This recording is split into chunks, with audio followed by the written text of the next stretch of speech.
வணக்கம், welcome to வேலஸ்ட்ரோங்க. நம்ம கர்மாவை எப்படி கண்டுபிடிக்கிறதுன்னு பார்க்கலாங்க. சரிங்களா?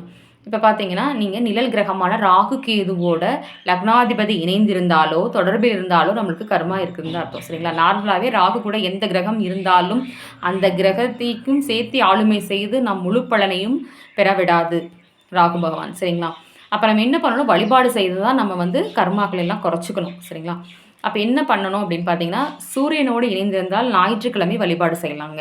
ஞாயிற்றுக்கிழமை சிவபெருமான் கோவிலில் 5 தீபம் போட்டு வழிபாடு செய்யலாம். சூரிய உரையில் வழிபாடு செய்யலாம்.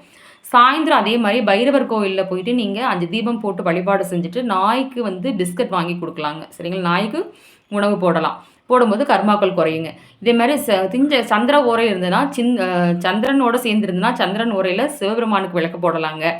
அப்புறம் அம்பாள் வழிபாடு செய்யலாங்க. சரிங்களா? செவ்வாயோடு இணைந்திருந்தால் முருகப்பெருமானை வழிபாடு செய்யலாம். செவ்வாய் ஓரை வழிபாடு செய்யலாம். செவ்வாய்க்கிழமை வழிபாடு செய்யலாம். அம்பாள் துர்கை அம்மனுக்கு விளக்கு போடலாங்க. காளியை வணங்கலாம் செவ்வாயோடு இணைந்திருந்தால். சரிங்களா? போடலாங்க. காளியை வணங்கலாம் செவ்வாயோடு இணைந்திருந்தால். சரிங்களா? அதே மாதிரி புதனோடு இணைந்திருந்தால் சுதர்சன சக்கரத்தோடு இருக்கிற பெருமாள் கோவிலில் போய் சுதர்சன சக்கரத்தை 21 முறை வலம் வந்து மகாலட்சுமியையும் பெருமாளையும் வழிபாடு செய்ய கர்மாக்கள் குறையுங்க. குருவோடு இணைந்திருந்தால் சித்தர்கள் பீடத்திலையும் உங்களுக்கு சித்தர் பீடத்துல எல்லாம் போய் நீங்கள் வழிபாடு செய்யும்போது உங்களுக்கு கர்மாக்கள் குறையுங்க. அப்புறம் பார்த்தீங்கன்னா சுக்கிரனோடு இணைந்திருந்தால் மகாலட்சுமியையும் பெருமாளையும் நின்ற கோலத்தில் இருக்கிற சயன கோலத்தில் இருக்கிற பெருமாளையும் மகாலட்சுமி வழிபடும் போது உங்களுக்கு கர்மாக்கள் குறையுங்க.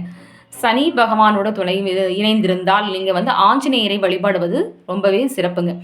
நீங்கள் நார்மலாகவே விநாயகரையும் ஆஞ்சநேயரையும் வழிபாடு செய்யும் பொழுது உங்களுக்கு கர்மாக்கள் கம்மியாகுங்க. நன்றி.